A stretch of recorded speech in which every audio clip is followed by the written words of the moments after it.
IVF treatments పై 20,000 discount. Doctor consultation మరియు ultrasound scan ను ఉచితంగా అందిస్తున్నారు. 49 అంటే సంతానం, 49 అందమైన జీవితానికి స్వాగతం. నమస్తే కళ్యాణ్ గారు. నమస్తే జయ గారు. కళ్యాణ్ గారు, Satish and Swapna wife and husband, వాళ్ళిద్దరి మధ్య ఇష్యూ అనమాట. నేనైతే డీటెయిల్డ్గా చదివాను, అతని నెంబర్ ఇచ్చాడు. ఇంకా లేట్ చేయకుండా కాల్ చేసేస్తానండి. ఒకసారి మీతోనే డైరెక్ట్గా మాట్లాడతాడు. ఈ మధ్యకాలంలో మనం ఇష్యూస్ కూడా ఎక్కువగా వైఫ్ అండ్ హస్బెండ్ మధ్య చూస్తూ ఉన్నాం కదా కళ్యాణ్ గారు. మాక్సిమం చాలా వరకు నేను అడ్వకేట్స్తో వాళ్ళతో ఇంటర్వ్యూస్ చేస్తూ ఉంటాను కదా, చిన్న చిన్న విషయాలకి పెట్టి ఇష్యూస్ అంతే. సతీష్ గారండి మాట్లాడేది? నమస్తే అండి, నేను అందమైన జీవితం ప్రోగ్రామ్ నుంచి మాట్లాడుతున్నాను. నమస్తే సతీష్ గారు. నమస్తే అండి. మీ మెయిల్ చూశానండి, నేను డాక్టర్ గారు ముందుంచాను ఈరోజు ఎపిసోడ్లో. అయితే డాక్టర్ కళ్యాణ్ చక్రవర్తి గారు కూడా మీతో మాట్లాడతారు ఒకసారి. జస్ట్ మినిట్ అండి, డాక్టర్ గారితో మాట్లాడండి. సతీష్ నమస్తే నాన్న. నమస్తే నమస్తే. చెప్పినాను, ఎక్కడ మీరు ఉండేది, ఎక్కడ మీ వయసు ఎంత, సమస్య ఏంటి? నేను హైదరాబాద్ లో ఉంటున్నాను సార్. Good, okay. నేను ఒక చిన్న యాడ్ ఏజెన్సీ పెట్టుకున్నాను సార్. Super, okay. ఒక చిన్న సమస్య ఏంటంటే సార్, అంటే ఎప్పుడు చూడటమే తప్ప ఫస్ట్ టైం నా సమస్య కూడా మీ దగ్గరికి వస్తుందని చెప్పి నేను ఏదైతే కల్లో కూడా అనుకోలేదు సార్. కాకపోతే పరిస్థితులు అలా అయినాయి సార్. మీరే నాకు న్యాయం చేస్తారనే ఉద్దేశంతో ఫోన్ చేస్తున్నాను సార్. తప్పకుండా సార్. ఏం లేదు సార్, నాకు పెళ్ళయింది సార్. పెళ్ళైన తర్వాత ఇద్దరు పిల్లలు సార్, ఒక అమ్మాయి ఒక అబ్బాయి. జీవితం మీలాగే అందమైన జీవితంలో సాగిపోతుంది సార్. ఈ మధ్యలో మా ఆవిడ ఒక 1 వీక్ బ్యాక్ ఇంటికి వెళ్ళింది సార్. వాళ్ళ అమ్మగారి ఇంటికి వెళ్ళి వస్తానని చెప్పి వెళ్ళారు. వెళ్ళి వచ్చిన దగ్గర నుంచి ఒక కొత్త మనిషిని చూసినట్టుంది సార్ నాకు ఇంట్లో. అంటే అంతకుముందు చాలా అన్యోన్యంగా ఉండేది సార్. ఈ వచ్చిన దగ్గర నుంచి మనం విడాకులు తీసుకుందాం అనే ఒక టాపిక్ ని ప్రతిసారి తీసుకొచ్చేస్తుంది. అంటే యాడ్ ఏజెన్సీ అంటే ఎన్నో సమస్యలు సార్ మాకు, క్లయింట్స్ వాటి వీటితో. అసలు మైండ్ ఎలా అయిపోయిందంటే సార్, అసలు మైండ్ డిస్టర్బ్ చేసేస్తుంది సార్. ఇంటికి వెళితే ఫోన్ చేస్తే ఫస్ట్ అడిగే మాట ఎప్పుడు విడాకులు తీసుకుందాం. ఇది అసలు ఎలా అయిందంటే సార్, విడాకులు అంటే ఏదో చాలా చాలా సింపుల్ గా చెప్పేస్తుంది సార్. నాకు చాలా బాధ వేస్తుంది, ఎందుకంటే ఒక 2 పిల్లలు ఉన్నారు మాకు. ఎన్ని ఇయర్స్ అవుతుందండి సతీష్ గారి పెళ్ళయి? నాకు నియర్లీ 8 years అయింది మేడం. 8 years, ఇద్దరు పిల్లలు. అవును మేడం. అవును. ఆవిడ వర్కింగ్ సతీష్? లేదండి, హౌస్ వైఫ్. హౌస్ వైఫే. పెద్దలు కుదిర్చిన వివాహమేనండి మీ ఇద్దరిది? పెద్దలు కుదిర్చిన వివాహం మేడం. సరే, ఇప్పుడు సతీష్ అది కాదు, ఇప్పుడు నీకెంత ఆశ్చర్యంగా ఉందో, మేము ఎప్పుడు ఇలాంటి సబ్జెక్ట్ వినలేదు. అంటే ఇంతకు ముందు ఎప్పుడు ఆవిడ పుట్టింటికి వెళ్ళలేదా, లేదంటే అక్కడి నుంచి ఏమైనా బ్రెయిన్ వాష్ జరిగిందా, లేదంటే మీరు పూర్తిగా విప్పి చెప్పట్లేదా మాకు? లేదు సార్, మా అత్తయ్య గారు, మా మామయ్య గారు గానీ, మా మిస్సెస్ గానీ ఎప్పుడు వెళ్ళినా సార్ మేము ఫ్యామిలీతోనే వెళ్తాం. నాకు ఒక చిన్న వర్క్ ఉండటం వల్ల ఈసారి నేను వెళ్ళొస్తాను అంటే మీరు ఉండండి అంటే నేను ఆమెను పంపించాను సార్. ఎప్పుడు వెళ్ళినా కలిసే వెళ్తాం, ఎప్పుడు ఇలాంటి సిచ్యువేషన్ జరగలేదు సార్. ఏమీ లేకుండా ఒక అమ్మాయి అయితే ఏదైనా చూడకూడదన్న అమ్మాయి చూసి ఉండాలి, లేదంటే పిచ్చిదన్న అయి ఉండాలి. ఈ రెండిట్లో ఏదో ఒకే సబ్జెక్ట్ ఉంటుంది. ఇప్పుడు అంతకుముందు మీరు ఎంత ప్రేమిస్తున్నారంటే, 2 పిల్లల కన్నా 8 సంవత్సరాలు ప్రయాణం చేస్తుంది, మీకంటే ఎక్కువగానే ఆవిడ మిమ్మల్ని ప్రేమించి ఉంటుంది. సో ఎంతో కొంత ఏదో ఒక ఈ పర్టికులర్ ఇష్యూ మీద నాకు అనుమానం ఉంది సార్, లేదంటే ఈ సబ్జెక్ట్ మీద నాకు క్లారిటీ రాలేదు అనేది ఏమన్నా ఉందా అంతకు ముందు మీ ఇద్దరి మధ్యలో? మా ఇద్దరి మధ్యలో నేను ఆమెను అనుమానించడం గానీ, నన్ను ఆమె అనుమానించడం గానీ ఇప్పటి వరకు ఎప్పుడు అలాంటి ఇష్యూస్ ఎప్పుడు లేవు మేడం. ఉన్నాం, అనుకోకుండా వెళ్ళి వచ్చేది చెప్పేసరికి ఇంకా అసలు వేరే కారణాలు గానీ, ఫైనాన్షియల్ ఇష్యూస్ గానీ, ఇంట్లో డబ్బులకు సంబంధించి, పిల్లలకి సంబంధించి, లేకపోతే మీ అత్తమామలు వాళ్ళ అత్తమామలకు సంబంధించి అసలు మీ ఇద్దరి మధ్య ఎటువంటి డిస్టర్బెన్స్ లేదండి? అలాంటిది ఏమీ లేదు మేడం. ఏది ఉన్నా సరే నాకు ఎంత వస్తుంది ఏంటనేది మొత్తం ఆమె, హోమ్ డిపార్ట్మెంట్ కింద ఆమెకి ఇచ్చేసాను. ఆమె మొత్తం రన్ చేస్తూ ఉంటుంది. నాకు ఖర్చులు కావాలని ఆమె నాకు చేతికి ఇచ్చి పంపిస్తుంటుంది మేడం. సింపుల్ గా సతీష్, విడాకులు అనే సబ్జెక్ట్ వచ్చింది. విడాకుల మీద కారణం ఏమి రాద్దామని అనుకుంటుంది ఆవిడ? ఏదో చెప్పాలి కదా, దాని మీద అడిగారా పోనీ? అదేనా ఏంటి కారణం అని? ఏమి అడగలేదు. లాయర్ తో మాట్లాడు, నేను లాయర్ దగ్గరికి వచ్చి మొత్తం ఓపెన్ అవుతాను, నాకు విడాకులు కావాలి. ఎవరి దగ్గర ఓపెన్ అవుతాను అంది, మీ దగ్గర మాత్రం ఓపెన్ అవుతుంది ఆవిడ. అంతే. మరి మీ అత్తగారు మామగారికి ఫోన్ చేసి అడిగారా మీరు? ఏంటమ్మా, ఏంటి అత్తయ్య మామయ్య, ఏంటి విచిత్రం ఏంటని అడిగారా సార్? ఇప్పుడు వాళ్ళు చాలా హ్యాపీగా ఉన్నారు సార్. మేము ఇద్దరం ఏదో బాగా అన్యూన్యంగా ఉన్నాం. పెద్దవాళ్ళని ఇబ్బంది పెట్టడం ఎందుకని నేనైతే అంతవరకు ఇప్పుడు వరకు చాలా సిన్సియర్ గా ఉన్న అమ్మాయి ఎందుకో ఈ వారం రోజుల్లో ఏదో హర్ట్ అయింది ఆవిడ. ఖచ్చితంగా ఆ కారణం అయితే మీ ఎదురుగుంటే చెప్పలేకపోతుంది. దానికి భయం అయి ఉండొచ్చు, సిగ్గైనా అయి ఉండొచ్చు, బాధ అయినా అయి ఉండొచ్చు. సో ఏదో ఒక బలమైనటువంటి కారణం వల్లే అలా అయ్యింది. తను ఈ 1 వీక్ బట్టి ఎలా ఉంటుంది ఇంట్లో? ఈ వన్ వీక్ ఇల్లు వచ్చిన దగ్గర నుంచి ఎవరితో మాట్లాడటం లేదు సార్.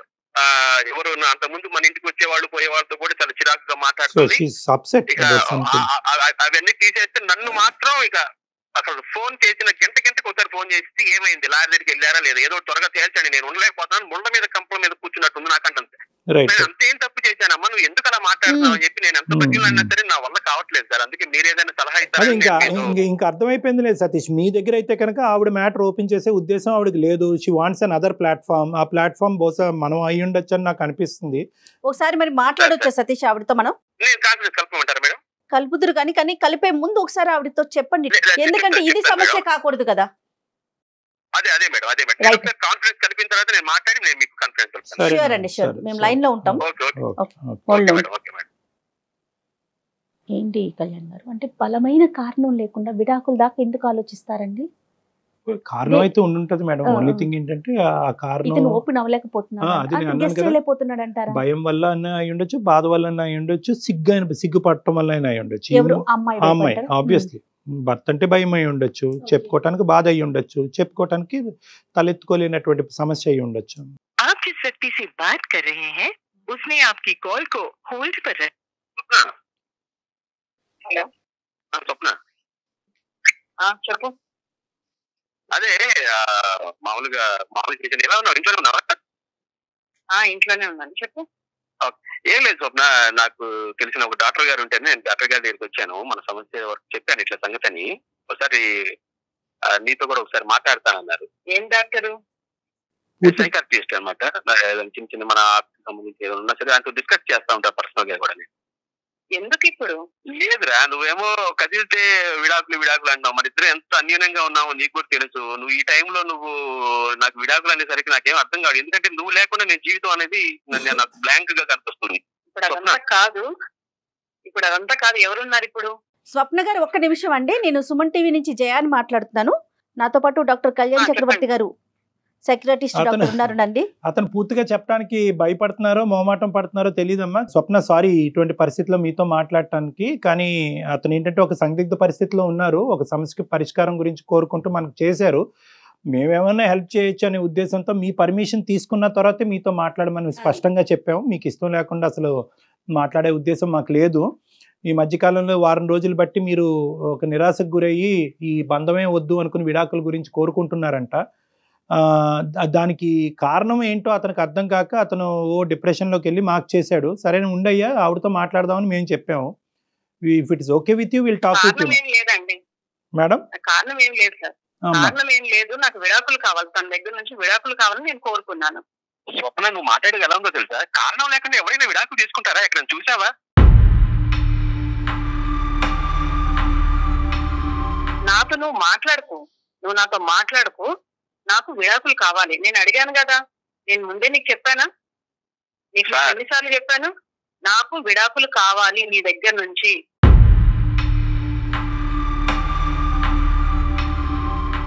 సార్ డాక్టర్ గారు, సార్ చెప్పండి.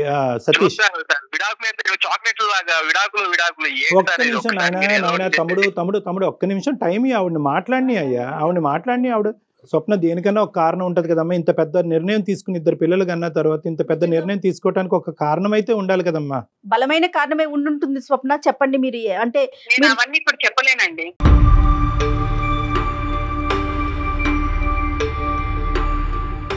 మీరిద్దరూ కలిసి ఉండాలని అతను కోరుకుంటున్నాడు, మీతో ఉండాలని కోరుకుంటున్నారు కదా.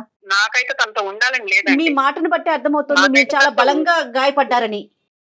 The issue is clear that you don't want to stay with him అమ్మ. మీ ఇద్దరు కలిసి ముందుకు ప్రయాణం చేయాలని అనుకోవట్లేదు అన్నది మా అందరికీ క్లియర్ కట్ గా అర్థమైంది. కానీ ఏంటంటే ఒక కారణం గురించి మాట్లాడుకుంటే కనుక అతనికి ఒక కంఫర్ట్ ఉంటుంది. నేను అవన్నీ చెప్పలేనండి, నేను అవన్నీ మాట్లాడలేను. అంటే నేను అవన్నీ చెప్పలేను ఇప్పుడు.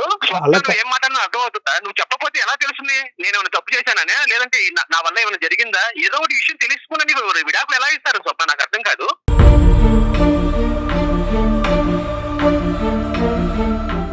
అక్కడ డాక్టర్ గారు ఉన్నారు, మనకంటే పెద్దవాళ్ళు. నేను ఏదో సమస్యను వరకు చెప్తే కనుక వాళ్ళు ఏదో మన సొల్యూషన్ ఇస్తారని నేను ఇక్కడ వరకు తీసుకొస్తే నువ్వు చెప్పనంటే చెప్పకపోతే ఏంటి? అట్లా కాదు స్వప్న గారు, ముద్ర మీరేసేసుకుంటున్నారు ముందే. అట్లా కాదు సతీష్, అట్లా కాదు.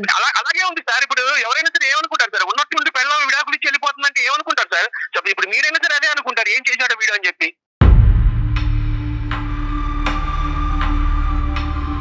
స్వప్న గారు, మీరు డెఫినెట్ గా అంటే మీకు ఇష్టం లేకపోతే ఖచ్చితంగా విడాకుల దాకా వెళ్ళే అవకాశం మీకుందండి. అది దాన్ని ఎవ్వరూ ఆపలేరు. కానీ దానికంటూ ఒక కారణం ఉంటుంది కదా, అక్కడ చెప్పాలి. ఎట్లయినా కోర్టుకు వెళ్ళినప్పుడు మీరు డెఫినెట్ గా అక్కడ మీరు ఎక్స్ప్రెస్ ఒకటమ్మా చేయాలి. స్వప్న, ఇప్పుడు ఆ కారణం అనేది మీరు సిగ్గుపడటం వల్ల, లేదంటే భయపడటం వల్ల, లేదంటే అతను ఫోన్ కట్ చేసి మీరు మాతో చెప్పండి, డైరెక్ట్ గా చెప్పండి. ఏం లేదు సార్, తనతో ఉండడం నాకు ఇష్టం లేదు, తనతో నేను ఉండదలుచుకోలేదు, అందుకే నేను తన విడాకులు అడిగాను. 8 సంవత్సరాలు బట్టి ఇష్టపడ్డారమ్మా ఉండటానికి మేడం? అవును సార్, అప్పుడు ఇష్టం ఉండింది, ఇప్పుడు ఇష్టం లేదు. ఈ వారం రోజుల్లో ఏంటి ఆ కష్టం? నా బాధ నేను చెప్పుకోలేను. నేను తనతో నాకు అసలు ఉండడం గానీ, తనతో మాట్లాడడం గానీ నాకు అసలు ఇష్టం లేదు. That's totally understood. నేను ఒక్కటే, నాకు ఒక్క హెల్ప్ చేయమన్నాను.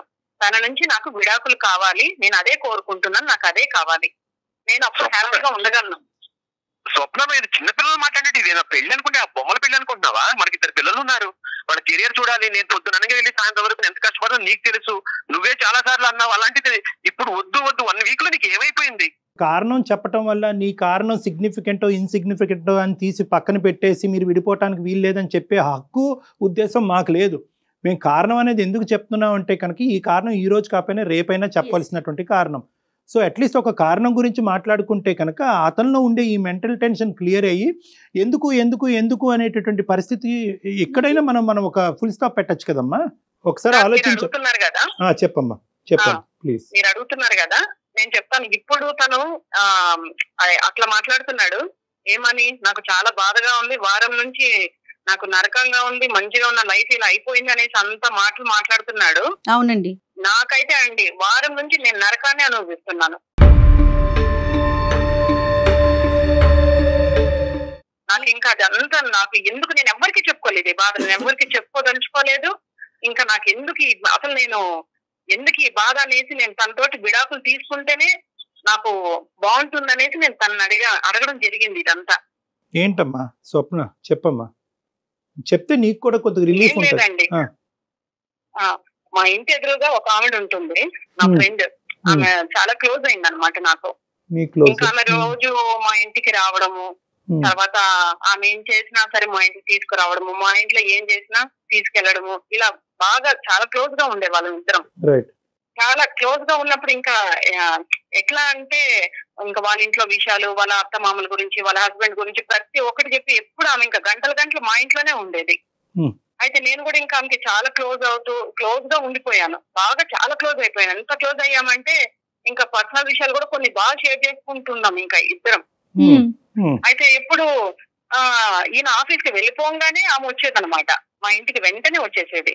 అలాంటిది ఒక రోజు ఈయన ఆఫీస్ కి వెళ్ళక ముందే ఒక రోజు వచ్చింది. ఏంటబ్బా అప్పుడే వచ్చేసింది ఈయన ఆఫీస్ కూడా వెళ్ళలేదా, సరేలే అనేసి అనుకొని ఇంకా మాట్లాడుకుంటుంటే ఈయన ఆఫీస్ కి వెళ్తూ నాకు వెళ్ళొస్తానని చెప్పి పక్క నుండి ఆవిడకి కూడా వెళ్ళొస్తానని చెప్పాడు. ఏంటి అని ఏమకెందుకు చెప్పాడు అనేసి నేను మనసులో అనుకున్నాను. అట్లా కాదు డాక్టర్, ఇది ఏమన్నా పెద్ద ఇష్యూ సార్? ఇప్పుడు పక్కన ఉన్నప్పుడు ఎవరైనా సరే, ఇప్పుడు ఉంది ఆమెతో పాటు పక్కన ఉన్నప్పుడు మనకు తెలిసినా తెలియకపోయినా వెళ్ళొస్తామంటే ఒక మాట అంటారు కదండి. సతీష్ ఆగండి, అవును మాట్లాడివ్వండి ప్లీజ్, చెప్పండి స్వప్న. ఇలానే 2వ రోజు 3వ రోజు ఇంకా ఆమె వచ్చినప్పుడు అంతా ఈయన వెళ్ళేటప్పుడు ఆమెకి చెప్తూనే వెళ్తున్నాడు, నాకు చెప్పడం, పక్కన ఆమెకి చెప్పడం, ఇంకా ఆమెకి చెప్పుకుంటూ అట్లా వెళ్తున్నారు. అయితే ఇంకా నాకు ఎంత కోపం వచ్చిందంటే ఒక రోజు నేను గట్టిగా అడిగాను, అదేంటి ఆమెకి ఎందుకు చెప్పడం, నువ్వు వెళ్తున్నావు ఆఫీస్ కి వెళ్ళేటప్పుడు ఆమెకి ఎందుకు చెప్తున్నావు నువ్వు అనేసి అంటే, చెప్పే అంటే పక్కన ఉన్న ఆమెకి చెప్తే తప్పేంటి అనేసి అంటున్నాడు. ఇంకా ఒకవేళ నేనే ఏమైనా తప్పుగా ఆలోచిస్తున్నానా, నాదేమైనా తప్పు ఉందా, నేనే ఏదైనా వీళ్ళ గురించి నేను తప్పుగా ఎక్కువగా ఆలోచిస్తున్నానని నేను ఇట్లే అనుకున్నాను. సార్ ఏమన్నా ఎంత ఫూలిష్ అండి ఇది. అంటే ఇప్పుడు మనిషి కనబడినప్పుడు నేను విష్ చేయ సార్, అలాంటప్పుడు ఎందుకు సార్ పక్కన పెట్టుకొని మీ ఇద్దరు మూడు వెళ్ళాలో, మీ ఇద్దరు ఆఫీస్కి వెళ్ళేటప్పుడు ఎవరైనా సరే ఏం కోరుకుంటాడు, అదే దగ్గరుండి మనకి లంచ్ బాక్స్ మనకి ఇచ్చి పంపిస్తే ఎంతో హ్యాపీగా ఫీల్ అవుతాం. అంతకుముందు అలాగే ఉంది. ఈమె ఎవరో వచ్చిందని చెప్పి ఆమె నువ్వు ఎందుకు పక్కన నుంచి పెట్టుకోవాలి స్వప్న, నాకు అర్థం కాదు. ఆగు అక్కడికే వస్తున్నా, నిన్ను నువ్వు బాగానే సమర్థించుకుంటూ మాట్లాడుతున్నావు కాదు. ఇప్పుడు ఈ విషయం బాగా సమర్థించుకుంటూ అసలు నీది తప్పే లేనట్లుగా మాట్లాడుతున్నావు తెలుసా. నాదైతే 100% తప్పు చెప్పు. ఈయన ఉండగానే ఆమె వస్తోంది రోజు ఇట్లే నేను గమనించాను. వీక్లీ నేను మార్కెట్ కి వెళ్తానండి, బుధవారం మార్కెట్ కి వెళ్తాను. అయితే నేను ఇంటికి తాళం పెట్టుకొని నేను మార్కెట్ కి వెళ్ళి తిరిగి వచ్చేసరికి ఇంటికి తాళం తీసుంది. అయితే అదేంటబ్బా ఇంటికి తాళం తీసుంది అనేసి నేను డోర్ కొట్టాను. ఈయన వచ్చి డోర్ తీశారు. తీసిన తర్వాత ఏంటంటే ఆఫీస్కి వెళ్ళారు కదా ఎందుకు వచ్చేసారు అని అడిగితే, తలనొప్పిగా ఉంది, కొంచెం కళ్ళు తిరుగుతోంది, బాగాలేదు అసలు. అంటే అయ్యో ఏమైందో మనిషికి అనేసి నేను ఉండండి మధ్య కలిపి తీసుకొస్తాననేసి నేను వంటగదిలోకి వెళ్ళాను. వంటగదిలోకి వెళ్ళి నేను కలిపి తీసుకొస్తుంటే హాల్లో నుంచి ఎవరో పరిగెత్తుకుంటూ వెళ్ళడం నేను విన్నాను. చిన్న గడ్డి చప్పుడు నాకు వినిపించింది. ఎవరనేసి నేను స్పీడ్ గా వచ్చి నేను డోర్ తీయంగానే మా ఎదురింటి ఆవిడే స్టెప్స్ చాలా స్పీడ్ గా దిగుతున్నాను. చీర నాకు కనిపించింది. ఏంటి అసలు ఏం జరుగుతోంది నా వెనకాల, లేకపోతే నేనే ఏమైనా ఎక్కువగా ఆలోచిస్తున్నానా, అసలు ఏందనేసి 2 రోజులు నాకు పిచ్చెక్కినట్లు అయిపోయి అసలు ఏం జరుగుతుందో తెలుసుకోవాలనుకున్నానండి నేను. అందుకే నేను ఊరు వెళ్తున్నాననేసి నేను ఊరికి వెళ్ళాను. వెళ్లే ముందు ఏం చేశాను, తెలిసిన వాళ్ళ దగ్గర నేను ఒక స్పై క్యామ్ తెప్పించాను.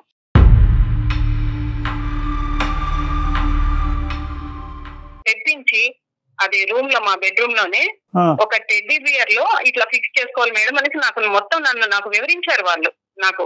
సరే అదంతా నేను సెటప్ అంతా పెట్టేసుకొని నేను వెళ్ళిపోయాను. నేను తెలుసుకోవాలి కదా సార్, ఒకవేళ నేనేమైనా అపోహ పడుతున్నానా, వీళ్ళని అనవసరంగా నేనేమైనా వీళ్ళ మీద డౌట్లు పడుతున్నాననేసి నేను ఆలోచించి నేను పిచ్చిదాన్ని అయిపోతున్నాను. ఊరు వెళ్ళిపోయిన తర్వాత 1 వీక్ ఉన్నాను. పిల్లల్ని కూడా నేను తీసుకెళ్లిపోయి 1 వీక్ ఉండి నేను తిరిగి వచ్చాను. అయితే పిల్లల్ని నేను స్కూల్కి పంపించేసి ఈయన వెళ్ళిపోయిన తర్వాత నేను చూశానండి. నిజంగా అండి మీరు నమ్మరు సార్, అసలు నేను ఎందుకు బ్రతుకున్నానా అనిపించింది. నా గుండెలు పగిలిపోయినాయి సార్. అసలు నేను కంప్లీట్ గా కూడా చూడలేదు. అసలు ఒక 2 నిమిషాలు చూశాను. దాన్ని చూసి తట్టుకోలేక వారం నుంచి సార్ నేను కనీసం మంచినీళ్ళు కూడా ముట్టుకోకుండా తిండి తినకుండా ఏడుస్తున్నాను. చనిపోదాం అనుకున్నాను. అంత భయంకరమైన విషయాలు చూశాను సార్ దాంట్లో. ఆమెతోటి ఈయన ఉండడం నేను చూశాను. ఈయన మళ్ళీ ఇప్పుడు బుకాయిస్తున్నాడు. ఏంటి ఏం జరిగింది, ఊరికి వెళ్ళొచ్చావు, నన్ను విడాకులు అడుగుతున్నావు అని నన్ను బుకాయిస్తున్నాడు, అడుగుతున్నాడు. ఈయన ఎలాంటి తప్పు చేశాడంటే, నేనున్నాను కదా సార్, నేనున్నాను, పెళ్ళాన్ని ఉన్నాను, పిల్లలు ఉన్నారు, మాతో మేము ఇంత ప్రేమగా ఉంటాము, మాతో అసలు ఆయనకి ఈ మమ్మల్ని పెట్టుకొని అలాంటి తప్పుడు పనులు ఎలా చేయాలనిపించింది సార్. అసలు మనిషివా లేకపోతే రోడ్లో తిరిగే కుక్కవా? కుక్క అలాంటి పనులు చేసేది, నీతి తక్కువ పనులు చేసేది కుక్క చేస్తుంది అట్లా. సతీష్ కారణం చాలా ఇస్తున్నావు నువ్వు, నాకు తప్పే లేదు అనేసి మాట్లాడుతున్నావు నువ్వు. డాక్టర్ గారు అసలు నా ప్రైవసీ సార్, నాకు ఒక విషయం తెలియక అడుగుతాను. తీసుకొచ్చింది ఎక్కడో ఉన్నాడని నా లైఫ్ లోకి తీసుకొచ్చి ఇంట్లో 24 hours లేచిన దగ్గర నుంచి తెల్లారితే వచ్చి మా ఇంట్లోనే కూర్చోవటం, మా ఆవిడతో మాట్లాడితే ఆమెతో కూడా నవ్వుతాం, ఇలాంటివన్నీ చేసింది నన్ను దగ్గర చేసింది ఎవరు సార్? అయితే బెడ్రూమ్ లో తెచ్చేస్తాను. వస్తుంది సార్. 1 వీక్ వెళ్ళిపోయింది సార్. 1 వీక్ వెళ్ళిపోయినప్పుడు నాకు దగ్గర అయింది సార్. నేనేం చేయమంటారు? అంటే మాట చెప్పడానికి నీకు సిగ్గుగా అనిపించట్లేదు అసలు? నువ్వు ఏం మాట్లాడుతున్నా అర్థమవుతుందా? అసలు తీసుకొచ్చింది, ఇంత దూరం తీసుకొచ్చిన విషయం నువ్వు ఒక ఫ్యామిలీలో ఉండేటప్పుడు అసలు తీసుకొచ్చి మన కుటుంబంలో తీసుకొచ్చి నువ్వు ఎందుకు ఉంచావు? అదే నేను గుమ్మంలో తీసుకొచ్చాను, నువ్వు బెడ్రూమ్ లో తీసుకెళ్ళావు. నేను నీ నుంచి బయటకు వెళ్ళిపోతున్నాను అంతే కదా. మాట్లాడకు, నువ్వు కంప్లీట్ చేసి మళ్ళీ బుకాయిస్తున్నావు. నువ్వు నేను బుకాయించట్లేదు. నేను చేసినట్టు నాకు 100% నాకేం తప్పు అనిపించట్లేదు. ఎందుకంటావేమో ఆమె ఏ ఉద్దేశంతో ఇంటికి వస్తుంది అనేది నాకు తెలుస్తుంది, కానీ నీకెందుకు తెలియట్లేదు? సతీష్ ఒక్కసారండి, 1 నిమిషం మేడం ఒక్క నిమిషం అండి. ఇప్పుడు వరకు ఏంటంటే మేము ప్రేమించుకున్నాము, మేము ఇంత ఇదిగా ఉన్నాం, అంత ఇదిగా ఉన్నాం, ఒక కారణం చెప్తే కనుక నా భార్యను వదిలి అయిపోయింది అంతని, అంత గాలికి కలిసిపోయిందా? ఇప్పుడు ఒక స్పై కెమెరా ఇప్పుడు కూడా చెబుతున్నాను, నా పెళ్ళం అంటే నాకు ఇష్టం సార్. నేను దాని మాత్రం వదిలిపెట్టే పరిస్థితి లేదు. దాని మాత్రం నేను 100% మీకు కూడా చెప్తున్నాను. మేడం నేను చెప్తున్నాను మేడం, మీరు ఇప్పుడు ఏమో చెప్పేదాన్ని బట్టి ఎప్పుడైనా సరే మేడం, సమాజంలో మగవాడికి ఉన్న కంటే కూడా ఆడవాళ్ళకి ఎక్కువ అవకాశాలు ఉన్నాయి. వాళ్ళు చెప్పింది నమ్ముతారు. నాకు స్పై క్యాంప్ పెట్టి పెట్టింది మేడం, రేపు ఇంకొకటి అనుమానం ఇంకేదైనా చేస్తారు వీళ్ళు. మీరు నాకు అర్థం కాదు. ఆ పాయింట్ ఎందుకు నువ్వు మాట్లాడకు. నువ్వు ఇంత పెద్ద తప్పు చేసి కూడా నా దగ్గర నీ వీడియో స్ట్రాంగ్ ఎవిడెన్స్ నా దగ్గర. తప్పు స్ట్రాంగ్ ఎవిడెన్స్ ఉంది. తప్పు నీది స్ట్రాంగ్ ఎవిడెన్స్ ఉంది. అయినప్పటికీ కూడా నువ్వు ఇలా బుకాయించి ఎంత దబాయించి మాట్లాడుతున్నావంటే తప్పు చేసింది నీకు తెలీదా? ఎక్కడి నుంచి ఎక్కడి వరకు చీరలు కట్టుకొచ్చి ఎలా నన్ను టెంప్ట్ చేస్తుంది ప్రతి ఒక్క మొగడు, నాకే కాదు ఎవరికైనా సరే, ముసలాడికైనా సరే అనిపిస్తుంది, నన్ను తీసుకెళ్లాలనిపించింది అంతే. వింటున్నారా సో ఇంకా నీ భార్య అనేటటువంటి ఆవిడ, బాబు మీ భార్య అనేటటువంటి ఆవిడ ఎవరితోనో దగ్గరగా మాట్లాడితే నువ్వు ఆ హాల్లో కూర్చుంటే మీ భార్య లేనప్పుడు నువ్వు బెడ్రూమ్ లోకి తీసుకొస్తావు, అంతేనా? సుమన్ టీవీలో మీ పర్సనల్ అండ్ బిజినెస్ ప్రమోషన్స్ కోసం కింది నెంబర్కి కాంటాక్ట్ చేయండి.